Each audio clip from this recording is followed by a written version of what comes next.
Hi everybody, Jordan with Kärcher. It's amazing to think that 20 years ago, Windsor introduced the first Chariot 3 platform. Incredibly innovative at the time, we wanted something that was going to be much more ergonomic and much more productive in a wide array of facilities. This unit right here is actually 50% more productive than a 20-inch auto scrubber that somebody would walk behind.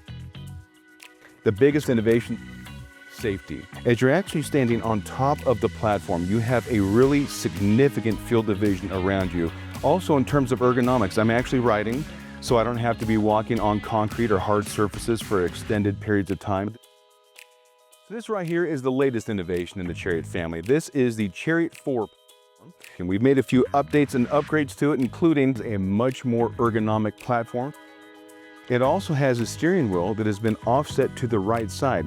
So now I get right up against a baseboard or a trophy case or a wall. We know we have a lengthy legacy of innovation with the Chariot family, and we will continue to do so as we move into the future, looking for more productive ways and efficient ways to help you inside of your facility. If you think one of the Chariot platform pieces of equipment could help you inside of your own facility, please contact your local area Kärcher manager. Kärcher.